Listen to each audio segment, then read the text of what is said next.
त्यानं वरडायले की माझे मालक आहेत खाली ऊसाखाली, तुम्ही समजे जण ऊस वाढा हे करा. ते त्याने आमच्या दखल दिली नाही.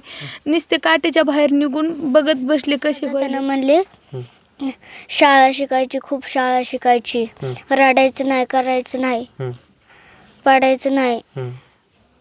म्हणले खूप शाळा शिकायची, हे करायचं, मोठं व्हायचं, नोकरी लावायचं, तुला अशी ऊस तोडायची परिस्थिती आणू देणार नाही. मी तोवर चिकीत आहे तोवर सग मी तुला ऊस तोडायला जाऊ देणार नाही, हो देणार नाही. नमस्कार, कवरेज.comच्या या व्हिडिओमध्ये मी आनंद तुमचं स्वागत करतो. बीड जिल्ह्यातील गणेश डोंगरे व अश्विनी डोंगरे हे पती पत्नी भाऊसाहेब बिरजदार या कारखान्याला ऊसतोडीसाठी गेले होते. त्या ठिकाणी त्यांचं लाईव्ह चालू असताना त्या ठिकाणी गणेश डोंगरे यांच्या अंगावर ऊसाची ट्रॉली पडून त्यांचा मृत्यू झाला होता. त्यांच्या घरी मी सध्या आहे. नेमकी घटना कशी घडली होती, त्याचबरोबर त्या ठिकाणी बघायला गेलं तर सुरुवातीपासून सांगण्यात येत आहे या ठिकाणी अपघात झाल्यानंतर कुठल्याही कारखान्याकडून तात्काळ मदत त्यांना मिळाली नव्हती. माझ्यासोबत ताई आहेत, अश्विनीताई. ताई, नेमकी सुरुवातीपासून घटना कशी घडली होती? तुमचं लाईव्ह देखील चालू होतं. मी माझ्या मालकाला फोन केला होता. आदल्या दिवशी आम्ही खेप भरून आणली होती. मग शनिवारी कारखाना बंद होता. ती मग गाड्या समध्या खड्या होतात. ती मग हे म्हणले कारखाना 12 वाजता चालू झाला, ते खाली करायला गेले. मग ते म्हणले अश्विनी, मी फोन केला स्वयंपाक करू का म्हणून. ते म्हणले कर. ते म्हणले अगोदर मला खायला घेऊन ये छपरछेन. मग मी छपरछेन आणि एक पाण्याचा कॅन घेऊन गेले होते त्यांच्याकडं. मग मी छपरछेन आणि पाण्याचा कॅन दिला नेऊन, ते खात बसले होते. मग ते म्हणले जाय ते घरी कुपिव जाय आणि स्वयंपाक बनव शनिवार सोडायला. मग मी तिथून चलत चलत लावी चालू केली होती. मग मी त्या लावी दाखवत होते, हे माणसं ड्रायव्हर ते कसे खायलेत, हे त्यांची परिस्थिती कशी या, इथं कारखान्याची अशी सुविधा नाही. ते मी अशी लावी बोलत बोलत चालली. मग मी इथून अशी थोडी लांब गेले अंतराव की महाग बक्कून आवाज पडलेला आला. मी बघितलं, दुसऱ्या ट्रॅक्टरवाल्याने येऊन आमच्या ट्रॅक्टरला, आमच्या ऊसाच्या गाडीला धक्का दिला आणि ती टॉयली माझ्या मालकाच्या अंगावर पडली. आमच्या 3 जण, माझ्या दोन्ही दिरायच्या आणि माझ्या मालकाच्या अंगावर. माझे 2 दीर जखमी झाले आणि माझ्या मालकाचं हे झालं. बरं, तिथं ट्रॉली त्यांच्या अंगावर पडल्यानंतर कारखान्याकडून तात्काळ काही मदत देण्यात आली होती का? काहीच नाही आली मदत. आम्ही ओरडत होतात. माझे 1 दीर तर खालीच भुजलेले होते. एकाला इकडून तिकडून ओढून काढलं. ते ऊस ओढू लागले होते. तिथं वाचमीनं ते होते समदे. आमच्या गावाल्यानं ते मदत केली, आमच्या इकडल्या माणसाने आपल्या. पण तिथले वाचमीनं ते कुणीच असे धावून आले नाहीत की ते ऊस ओढू लागले नाहीत. त्यांना आम्ही सांगितले JCB बोलवा. मी मोठ्यानं वरडायले की माझे मालक आहेत खाली ऊसाखाली, तुम्ही समजे जण ऊस वाढा हे करा. ते त्याने आमच्या दखल दिली नाही. नुसते काटेच्या बाहेर निघून बघत बसले कसे व्हायलेत. मग त्यांना आम्ही JCB सांगितले. ते म्हणले JCBला अर्धा तास लागन म्हणले, येत नाही. पुन्हा आमच्या माणसाने इकडून तिकडून ओढून काढलं. गाडी मागितली तर त्याने आम्हाला गाडीला सही सांगितलं की अर्धा तास लागन, 10-5 मिनिटात येईन.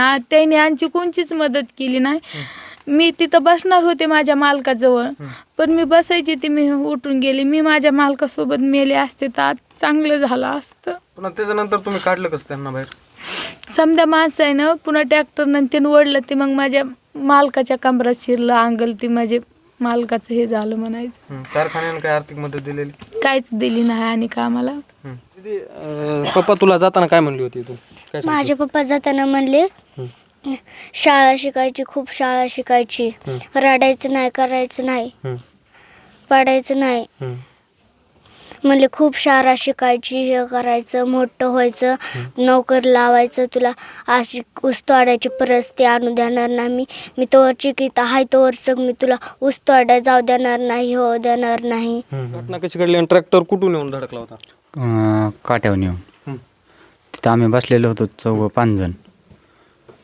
ते ट्रॅक्टर पाठीमागून आलं, धडकलं. पाठीमागची टायली भरलेली होती, एक टायली रिकामी होती. त्याला तिथं कटच हाणायला जमला नाही. आणि नुसतं आमच्या टायलीला लागल्या काटकीने वाढलं, टायली आमच्या अंगावर पडली लगेच. किती जण बसलेलो होतो? आम्ही तिथं 5 जण होतो. तुम्ही देखील जखमी, तुमचा देखील पाय मोडला, परंतु बाकीचे निघले, त्यांना निघता आलं नाही? हो, 3 जण गुंतलो होतो म्हणायचं. 2 जण निघले होते. ती एक तिथं जागेवरची झालं. बरं, परिस्थिती ज्या ठिकाणी घडली होती तिथं होतात, कारखान्याकडून कुठलंही त्या ठिकाणी तुम्हाला मदत मिळाली? काहीच नाही. एक माणूस सुद्धा एक कारखान्यातला आला नाही आमच्याकडे. पुन्हा आमचेच गाडीवाहनं सगळे धावले होते. गाडी पण दिली नाही आम्हाला लवकर त्यांनी. दवाखान्यात हो, वाहन तिथं पलकून उभाच होतो काट्यापाशी, ते सुद्धा का वाहन त्यांनी खाली बोलवून घेतलं नाही. आणि एक साहेब सुद्धा जवळ आला नाही. वॉचमेलांना सुद्धा अजिबात एक ओस सुद्धा उचलला नाही आमच्या अंगावरला. नुसते साईडला बघत उभं राहिले. नेमकं त्या ठिकाणी नंतर सांगितलं जातं की कारखानदाराकडून कुठलीही मदत करण्यात आली नाही. त्याचबरोबर जी ट्रॉली पडली त्याच्यानंतर तिकडे उचलाय तुमचं गावकरी सोडून कुणी आलं नाही. कोणी नाही, फक्त ट्रॅक्टर ड्रायव्हर, बैलगाड्यावाले आणि आम्हीच होतो. आम्ही फ्रॅक्चर होऊन आम्हीच उचलून बाहेर काढलं. आम्हाला तिथला दवाखाना चांगला कोणता हे पण माहीत नव्हतं. ते गाडी आली, त्या ड्रायव्हरला विचारलं, जेवढं होईल तेवढं, जेवढा मोठा दवाखाना उमार्ग्यामध्ये त्याच्यात घेऊन चल म्हणलं.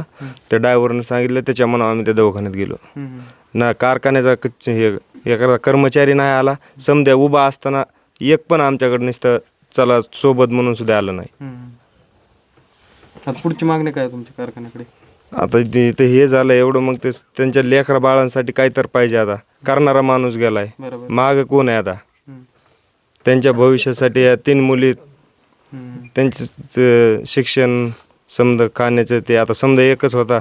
तुम्ही सुद्धा सांगितलं की तुम्ही देखील त्या कारखान्याला होतात. कारखान्यावर म्हणजे अशी मजुरांची काळजी घेण्यासारखं असं निष्काळजीपणा आहे तिथं. तिथं काळजी कुणाची घेत नाही त्या कारखान्यावर. एकही माणूस कुठलीही काळजी, कर्मचारी कुठलीच काळजी घेत नाही कुणाची. माझं स्वतः ट्रॅक्टर पण, माझी पोरगी म्हणून मी पण तिथंच ट्रॅक्टर लावलं होतं. मी तिथं 1 महिना काम केलं. 3 दिवसाला एक वाहन खाली होई. आणि नंतर मग माझ्या स्वतःच्याच ट्रॅक्टरवर एक वरून बहारा पडला. माझी पिन पण मोडली, साईडचं अंगलं पण छकडीचे मोडले.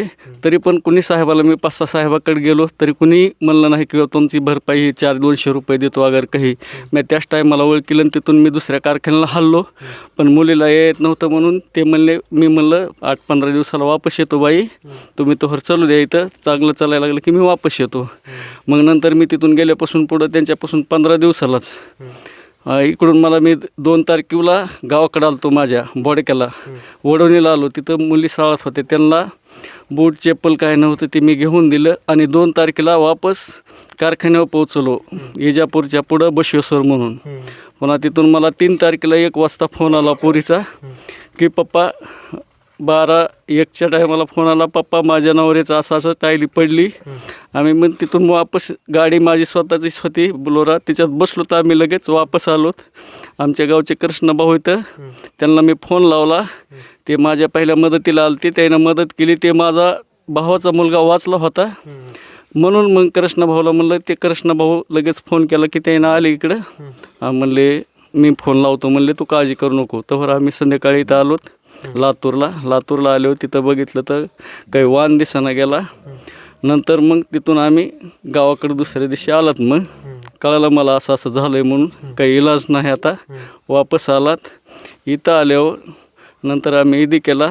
कारखान्यावाले म्हणले, ते दिवशी म्हणले होते 2-3 दिवसामध्ये आम्ही 2 दिवसात तुमचं काय काम आहे ते, काय मदतीचा आमचा हात आहे ते तुम्हाला देऊ म्हणून. आम्ही दुसऱ्या दिवशी इथून 4 गाड्या भरून गेलात, समजे माणसं पाहुणे मी. तर आम्हाला तिथं 3 तास बसविलं. 3 तास बसून अजितदादाचा फोन यायला आहे म्हणले.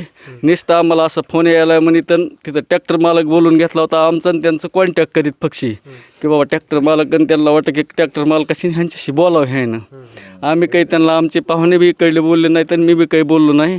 आम्ही तसंच पोलीस स्टेशनला गेलोत. पोलीस स्टेशनला जाऊन तिथं त्यांना सांगितलं. ते म्हणले त्यांच्या कारखान्यामधलं त्यांचं ते बघून घेतात. मग नंतर वापस आलोत. मग आमच्या इकडे तिकडे पाहुणे म्हणले की आपण नंतर बघू. मग आम्ही ईदी केलो. मग आता त्यांचा अजून 4-5-6 दिवस झालं, अजून काही कुठला फोन आला नाही. आमच्या मुकदमाला आला नाही, इथल्या पाहुण्याला आला नाही. कारखान्याची कुठलीही मदत अजून आम्हाला म्हणले नाहीत की हो तुमचं हे असं झालं आहे, आम्ही हे तुम्हाला 10 रुपये देतो अगर 2 काय असेल त्यांची ती मदत, ती अजून कुठलाच त्यांचा तिकडला हात आला नाही. दुसरी गोष्ट, आता माझ्या एवढी नाती इथं मुली, त्यानं कसं करायचं आहे, काय करायचं आहे. आता कुणाला बी माहिती की मुलीचं असं झालं हो, बापाच्या पोटात काय होत असेल समजेली कळतंय. आता काय करायचं, ह्या नातीनं कसं शिकायचं. जवळ इतका फ्री होता माझा की कधीच कुणाला बोललं नाही, त्याचं स्वतःचं काम सोडून जाईल. आता ह्यांच्या मुलीचं शिक्षणाचं ते कसं होणार. त्यांच्या हातात डोक्यावरून कोण हात फिरवणार, बापासारखं कोणी आहे का हात फिरवणार.